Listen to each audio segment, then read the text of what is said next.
My name is Joanna Wuest. I am currently an assistant professor of politics at Mount Holyoke College in South Hadley, Massachusetts. I'm a political scientist and socio-legal scholar by training. And so here at Mount Holyoke, I teach and research on a number of issues related to law and civil rights, particularly LGBTQ plus civil rights and reproductive justice, and then issues related to those kind of rights concerning what we'll talk about today, science and religion as well. Well, thank you for being here and agreeing to talk about your book, Born This Way, which I got an advance copy of, so thank you for that. It's coming out momentarily here. But could you explain what the book does and how you came to its particular perspective? Sure. So the book itself is kind of a comprehensive look at the development of what Lady Gaga popularized as a born this way theory of queer identities. And by that, I mean that there's some kind of biological nature, some essential quality to what it means to be one of these identities in that kind of acronym LGBTQ plus. And we'll talk about today how that's we've seen an expansion of new biological stories for kind of every letter in that acronym. And so what I do is I start in the 1950s and I look at the kind of modern origins of today's LGBTQ plus movement for equal rights. And I track relationships that are built throughout the decades between activists and lawyers on one hand, and then scientists on the other, and particularly scientists and physicians and mental health professionals who are interested in contesting older assumptions that maybe being gay is a sign of some sort of neurological disease, or that it's potentially kind of a pathological choice. And then kind of taking us up to the present and seeing how born this way ideas have been crafted by scientists, advocates, and lawyers to win gay, lesbian, and now trans civil rights as well. And so you asked how I came to the idea of this book, and it started in the spring of 2014, if I recall correctly, in a seminar with this political scientist of Black politics in America. His name is Adolph Reed Jr. And in that course, we were reading a lot about these race scientific ideas that were very popular in the late 19th and early 20th century, associated with eugenics, kind of social engineering projects, sorting social inferiors into one group and kind of a good racial stock into another group to legitimize all sorts of kind of race and class and gendered inequalities. And reading kind of all of these, we read the primary sources, a lot of these studies and then histories of how they came about. And I was just very struck that we see time and again biological stories for what it means to be an inferior person. And then thinking, well, that sounds a lot like the rhetoric I hear from liberals and progressives about LGBTQ plus identities in that moment. And so that began this kind of, I guess it's almost 10-year saga of looking at the history of how that kind of went from an idea about inferiority. And at least for the LGBTQ plus movement, it became kind of the mantra of social justice. It's liberals now look at survey data and public opinions. We see that when you ask folks, the more liberal you are, the more likely oftentimes we see that you're likely to support the kind of born this way notion of what it means to be queer, and kind of convert opposite trends for conservative identified folks. Yeah, thank you for kind of laying out the sketch of what the book does. And I think we're going to begin in the present moment and then unpack that backwards to how we got to this present moment. Because it seems like we've won, we being society, have won certain rights and civil rights for the queer community. Gay marriage is, seems to be an institution now, but we have that potentially challenged with this new court. And there's a lot of talk about the trans panic what's going on with that. And what strikes me in reading the book and also in listening to the rhetoric is it mimics or repeats a lot of historical arguments that were once prevalent and then debunked or challenged effectively, and now they're back again. As you were saying with race science, there's this idea that you have an essentialism or something biological that is, like, we're told race is a social construct, and now we're being told gender is a social construct. So where are we? What's going on? What's happening? It's so much to orient oneself around. And as you know, in the last few years, the politics of trans rights has taken kind of a turn for the reactionary. But I think you're totally right. We see these parallels between trans rights and discussions of social construction today and these earlier moments in gay and lesbian politics and science. And so one place to start maybe is thinking about how civil rights advocates have often reached for biological ideas, these kind of notions that there's something essential to being gay, lesbian, or trans, when the population is under threat. And so that's what we see today, right? We see kind of these fringe scientific, clinical-esque sounding terms like rapid onset gender dysphoria, this idea that teenagers, particularly adolescents assigned female at birth, are kind of medicating their mental illness with hormones. And so it's this idea that these people aren't really trans, but instead that they're kind of been infected by some sort of trend on social media or some kind of broader civilizational decline, really, is what some of this theory goes to. And so we see those theories gaining significant traction over the last few years even. Now we have, I think at this point, it's 21 states ban gender-affirming care for minors. And so in these moments of threat, we see that reach for these biological stories. And so it's no surprise that we see attorneys for the American Civil Liberties Union, the ACLU, presenting neuroscientific studies of trans brains in litigation defending trans rights. So when you have the conservatives saying, oh, it's a social contagion, everyone is becoming trans, the liberal response, on the other hand, then becomes, no. To be trans means that you have a brain or some other natural predisposition to be that way. And then there's very little room for anything in the middle, right? It becomes we're under threat by the one side. We have to reach for a kind of essentialist identity on the other. And as I was alluding to at the start of our talk here, that's very much what happened decades and decades ago when gay and lesbian advocates first reached for scientific studies and pronouncements by reform scientists to say, maybe to be gay is to not be sick or mentally ill or some other kind of pathological condition. Yeah, and let's go back to that, because I think most people, if they think about it, would remember a time when that was the case, that gay men especially were seen as abhorrently degenerate and also mentally ill. And even coming out of the closet was somehow to acknowledge some sort of mental illness. And it even got written into the diagnostics, the DSM, whatever it stands for, right? And so once again, we're back in this role of definitions and psychiatry and how our brains work that is soft science as opposed to like the hard science of looking at the actual brain itself, right?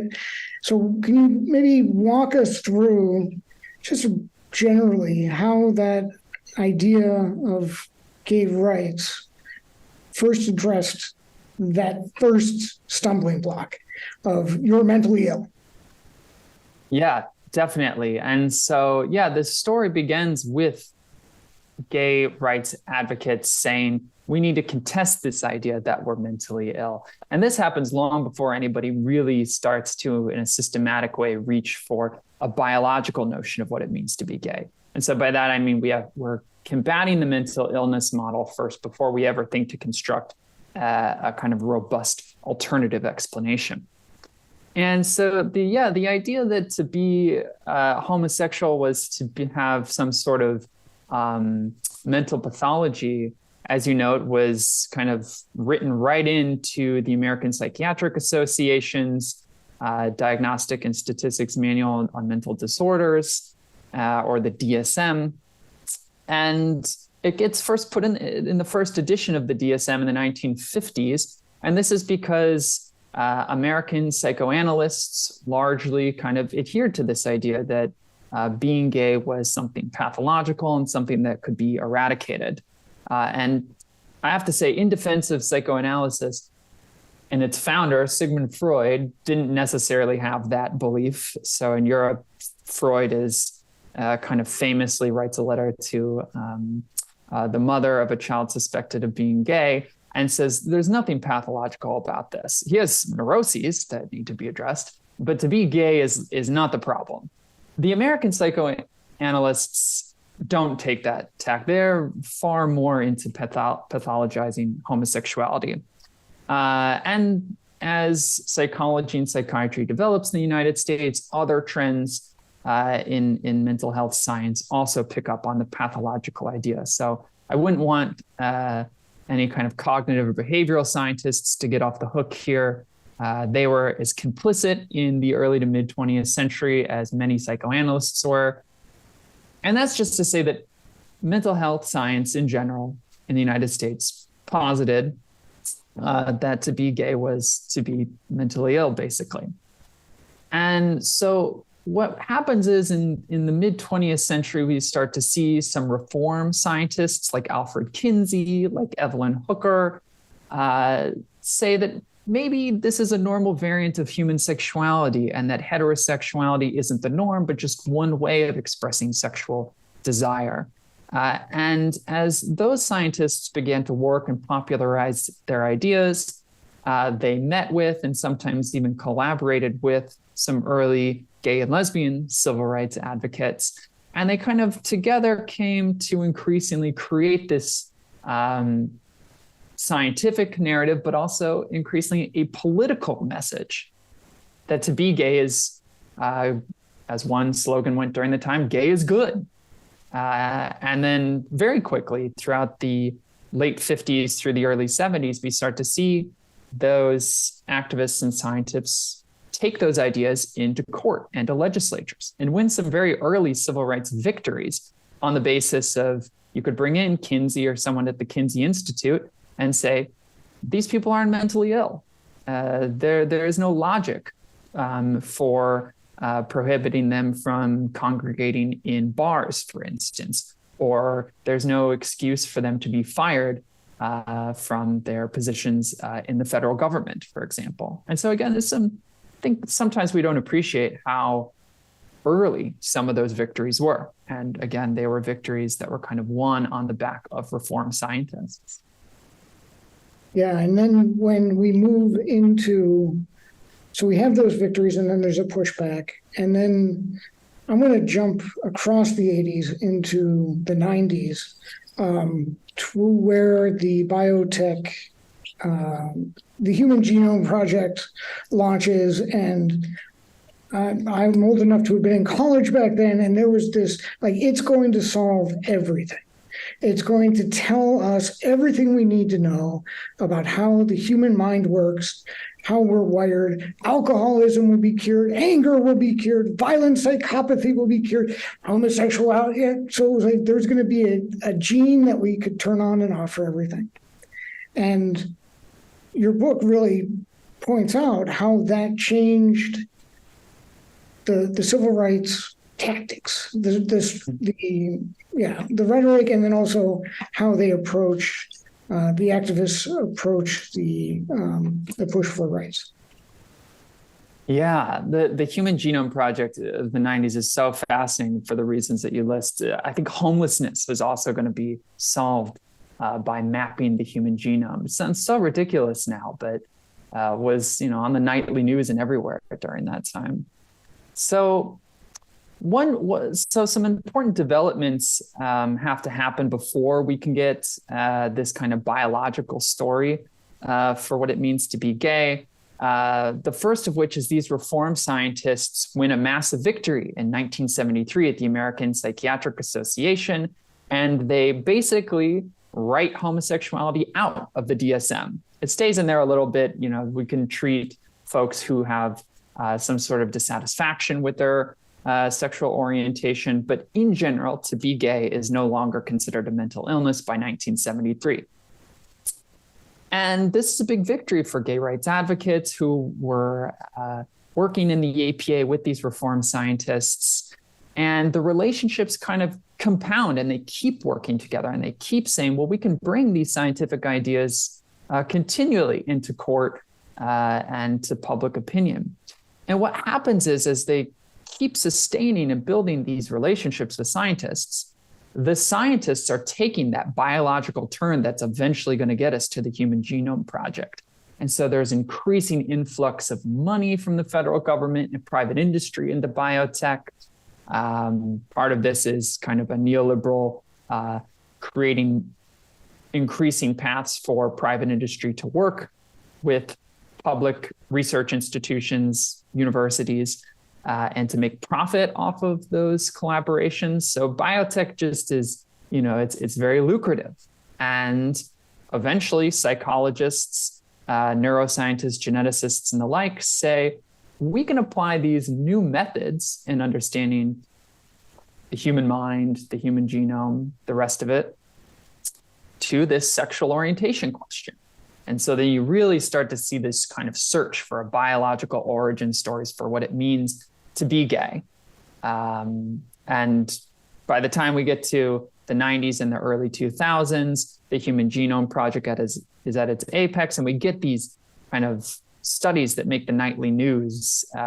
Simon LeVay, a neuroscientist, says, I found evidence for a structure in your brain that determines whether you're gay or straight. And then Dean Hammer, even more famously in 1993, publishes a paper that says, I found a location on an X chromosome that suggests that we have potentially a genetic origin story for what it means to be gay. And so this, where you really get this kind of idea of a gay gene for the first time. And it's taken into court to fight military exclusion. So folks who are kicked out of the military for being gay or suspected of being gay. It is taken into the same-sex marriage fights, and taken into fights against states that try to rewrite their constitutions to say that we're never going to give civil rights to gays and lesbians. And so it's just everywhere in litigation, media. The gay gene is just kind of, everyone has heard of it in the 1990s. And I think people still believe in it. So, I just casually asked some coworkers, I said, have you heard of the gay gene? And they said, of course I have. So what has happened with that development? I know lawsuits and the law was changed because of it. Has that maintained, or what's been the status of the legacy of the gay gene? Yeah. So, as you know, first of all, Justice Anthony Kennedy, a few years ago, when he writes the Obergefell decision in 2015, saying marriage equality is the law of the land, he cites the so-called immutability of what it means to be gay. And he says psychiatrists and scientists are of a single mind on this. They think that to be gay is to have kind of an immutable biological predisposition. And so what's really fascinating about the science is that we've never had anything that has approached evidence to back up that claim. And I got to be really careful here, because to say that there is very little evidence for a gay gene or a gay brain or gay hormonal balances or any of that is not to say that it's opposite, which is that it's totally volitional. It's totally a choice, right? Desire is a mysterious thing. We know from many different studies on what are called so-called conversion therapies, that though the attempt to alter someone's sexuality or gender identity is extremely fraught, it's dangerous, it's harmful, it can induce suicidality and trauma. And so to say, again, that we don't have a biological origin story is not to say that there is a lot of evidence that it's something that is choice, right? We can take a kind of relatively agnostic approach to this and say, I don't know why some people have desires and identities the way they do, but we know that you induce a lot of harm and suffering if you try to force people to change. So that kind of out of the way, what do I mean when I say that the biology is not so good? Well, the studies I've already mentioned, Simon LeVay's brain study from 1991 looked at somewhere around 40, 41 cadavers, extremely, extremely small sample size for a gay brain thesis. Dean Hammer's gay gene paper from 1993 was kind of famously unable to be replicated when folks tried to at Western Ontario in 1999. And we've actually kind of moved on from the search for a singular gay gene in general over the last couple decades.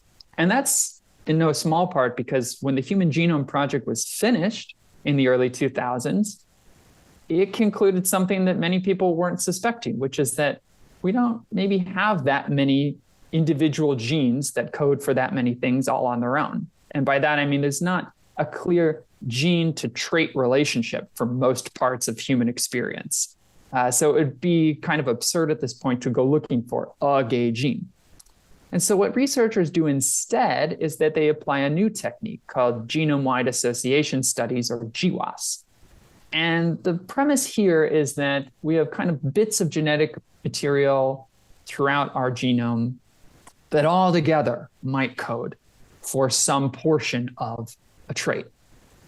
And we got the first major study in 2021, and that particular GWAS, which if you read any of the headlines, the media promotes it saying, many different bits of genetic material can explain what it means to be gay.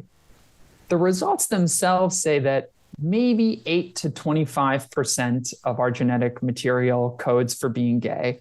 And then when they went to go look for instances where they can actually see that happening, the genetic material ended up being less than 1%. So less than 1% of 8 to 25% is kind of what we know about what it means to be biologically gay, which is to say, we don't know anything. Right. And yeah, but I mean, luckily, it's not, we don't know anything in science doesn't mean the same thing as we don't know anything in anything else. Mm-hmm. So that's the caveat I'll make. But I want to return to something you alluded to and talked about just moments ago, and that's the right's response to this changing role of how society sees gays, lesbians, other gendered people is as that changes, the right's response also changes. And I'd love for you to talk us through reparative therapy, conversion therapy, what this whole other side's project attempts to do and what it is, because I want to get to the children in a minute, but I think we first have to kind of hit some of their tactics, the right's tactics, before we delve into the scare tactics. Yeah, so for the last few decades, so-called conversion therapies, or the way that psychologists and psychiatrists talk about this today, is sexual orientation and gender identity and expression change efforts. This is to distance psychology and psychiatry from the assumption that you actually can convert someone. Those things have become, as I've said, increasingly discredited, seen as not only inefficacious, but also unethical and harmful. And so as mental health science has pushed us in that direction, and again, I want to repeat that evidence is very good for the ineffective and kind of unsafe nature of those therapies. So as we've learned that, advocates have been increasingly successful at passing bans on so-called conversion therapies. So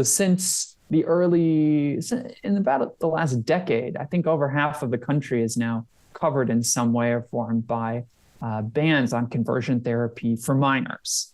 Adults has been kind of a much more difficult thing to achieve. But we have all these bans for conversion therapy for minors. And conservatives have attempted to combat those therapies, not by saying that to be gay is pathological necessarily. They've kind of dropped that argument in a lot of the legal battles here. But instead, their idea is to kind of foment uncertainty and doubt, and just enough uncertainty and doubt that they can convince judges to say, we actually shouldn't have these bans because we don't know if they're good or bad. This is a tactic that's taken directly out of the Merchants of Doubt playbook, and that is where we see fossil fuel industry and tobacco industry leaders employ very fringe, idiosyncratic scientists to say, we don't know if fossil fuels are causing climate change or that secondhand smoke is a carcinogen, when clearly the reigning scientific consensus says, yes, we do know that. And so a very kind of direct parallel here. And it's been successful. The 11th Circuit Court of Appeals a couple years ago decided a case concerning a couple conversion therapy bans in 2 different cities in Florida. And what the court said, based on the conservative arguments presented to it, was kind of astounding. And that is, they said, science changes so much that maybe we can't even rely on it at all in these instances. So, for instance, back in 1973, the American Psychiatric Association said that being gay is no longer a mental illness. Well, what's to say that that won't change again? And this is kind of a ridiculous premise and kind of argument here, but this was a successful way for conservatives to start beating back these conversion therapy bans for minors. And so we've seen conservatives are increasingly trying to take one of these cases all the way up to the United States Supreme Court. And so in the next couple of years, it's very, very possible that we'll see the Supreme Court rule on whether any state can have a ban on conversion therapy for minors. Well, and I know this isn't in the same, it's in the same vein, but it's not. On page 92 of your book, there's a sentence that took me straight out of reality and put me somewhere. I was breathtaking. It says, now that the causes of sexual orientation were up for debate in a manner that they had not been for decades, it is essential that the nation's vulnerable children were not among the first guinea pigs in a social experiment of tolerance. And if you would please tell us what's happening with children and how children have been deployed with all of this, because it's always brought back to classrooms, bathrooms, playgrounds, all that. Yeah, maybe you could unpack some of why it's always the children and why we're there again. Yeah, so this is a case that dealt back in, it's the late 70s or early 80s, right? Concerning whether states could fire gay school teachers. And so there's this, the judges were, even the more conservative minded, were very clear to say, well, it's not pathological to be a gay adult, but we don't want you teaching the children about your kind of perverse sexual desires in nature. And so, as you say, this is kind of a staple of conservative fear-mongering about sexual and gender minorities and civil rights. And it's this idea that we're always on a slippery slope to kind of infecting the children and kind of risking futurity and like the future of the human race itself by introducing these kinds of perverse desires and identities to the young. And so they make a really really the figure of the child is just this really powerful political tool. And we see it again today with these don't say gay gag bans on what teachers and librarians can say to students. We see the same kind of protect the children attitude toward banning gender affirming care for minors. Some of the laws that have been passed doing so are called things like saving adolescents from experimentation. And so, yeah, it's this idea that we're experimenting literally on our nation's children. And I think that the school teacher emphasis and education emphasis is particularly important because the conservatives that have attacked gay and lesbian school teachers and now trans kids are very interested in breaking those public education institutions more generally. And that is for at least two goals. One is to siphon money off from the public education system into charter schools and voucher programs for religious, mainly conservative Christian institutions, as well as breaking public school teachers unions, which is kind of a powerful electoral force against conservative politicians and kind of industry elites who buy them off. And so if you have a strong public teacher union presence in the state, you're probably more likely to have a more progressive tax policy, stronger civil rights, labor protections, everything that conservatives dislike. And so by saying, we're just trying to protect children from grooming public school teachers is potentially a stronger message than saying, we don't want to pay taxes. We don't want to pay into your pension benefits. We don't think that you deserve the ability to, put a roof over your head and go to the grocery store. Right. And that's a well-argued point. And I think bringing it back to civil rights in the race context, it seems to be that this public education really kicked off after Brown versus Board of Education, Brown versus Board of Education, and with the desegregation. And then suddenly we had a new front in the race war and in white supremacy. And I think this factors into that as well. I think I heard recently that for the right, or at least part of the right, it's unfair to paint them with one brush, but the cruelty is the point. And it seems to me that while this is a good neoliberalist point about the schools, how do we justify the cruelty of denying somebody what they feel or think, or because it seems like this is a story of morality to medical to legal and then back and forth, and it's this tug of war between those three sides. But written into a lot of it is this cruelty and a denial of someone living a certain way.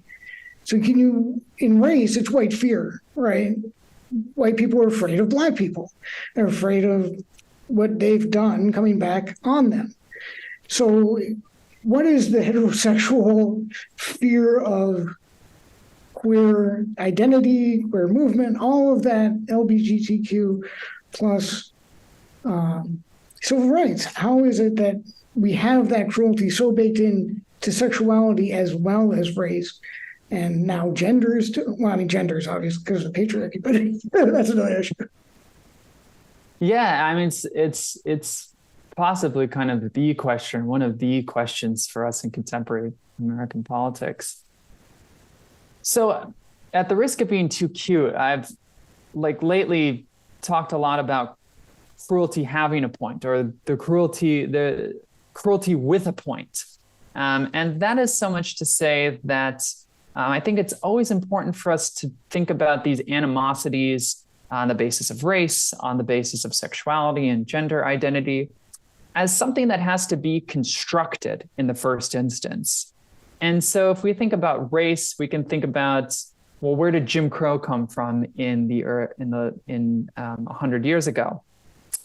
And it came in large part from a wealthy political coalition saying we can't have these kind of populist black and white farmers and sharecroppers fomenting kind of a multiracial class struggle against the wealthy Southern elite planters, for instance, and industrialists in the North as well. And so that had to be kind of constructed to break apart the populist movement, which was also crushed with heavy violence. But that animosity had to be created. And the same thing, I think, applies to LGBTQ plus politics. We've seen kind of attitudes on queer people change over time. And I think the moment now is very instructive to see just how widely accepted many Americans, how widely accepted it is that queer people deserve the ability to make the relationships they want to, the lives that they want to, express themselves in the way that they want to, and that it really takes this kind of fear-mongering about experimenting on children or pedophilic public school teachers and Dr. Mengele kind of Nazi allusions, which are frequent throughout these gender-affirming care ban battles. It really takes that kind of fear-mongering to create these divisions. And again, as we've been talking, there is kind of a point to that particular cruelty, which is to destroy some of the fundamental pillars that we have that sustain American democracy and some semblance of equality, namely teachers' unions and the kind of expectation that everyone has the right to a public education in this country. So at the risk of trying to be too hopeful, where do we go from here? What does the future look? I know the book has some conclusions and some prescriptions, so I'd love for you to walk us out on a reason for hope. Definitely something we can all use right now. So I think the broad message in the book on this note is that there are many kinds of policies that we can pursue that would affect not just LGBTQ plus people, but kind of the vast majority of us, non-kind of wealthy elites, 1%, whatever you want to call it, in this country. And that would kind of disproportionately benefit sexual and gender minorities, I should say. So for one, I talk a lot about how universal single-payer health insurance would go a long way to remedying many of the health disparities that we see in the LGBTQ plus population, but also kind of the kind of abhorrent lack of healthcare, kind of a right to healthcare that Americans kind of lack compared to wealthy peer industrial other countries. And public housing program as well, if we invested in public housing infrastructure, would also address the kind of disproportionate rate of housing insecurity that LGBTQ plus people experience as well. And so those are just kind of two examples of the policies that we can pursue. And I juxtapose them to the kind of policies that LGBTQ plus national nonprofits tend to center, which are important. Civil rights protections are important, protecting the rights of trans kids are important, et cetera, but that those organizations are not the organizations that are going to get us what we need in terms of those broad social justice policies. And that I really think you can only get by organizing people not around identity categories, but as a class, organizing labor unions, organizing progressive political organizations that bring together a wide variety of different people, dissolve their differences and unite them around the kind of singular issue, which is that there is a lot of wealth in this country and most people don't have any access to it.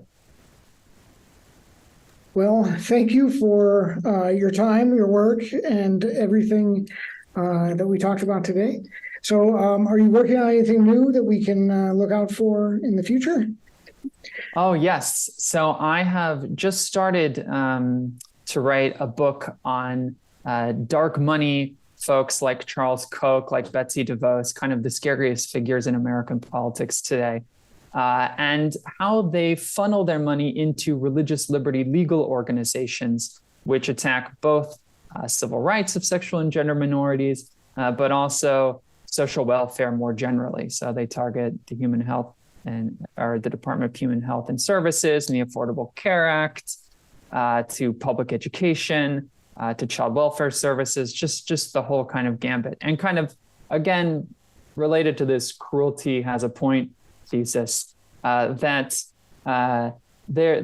this kind of what often looks like religious animosity versus LGBTQ plus and reproductive rights is only one part of the story. And actually, we need to think about the kind of forces of kind of the upper class that are arrayed against, again, minority populations, but really the vast majority of us.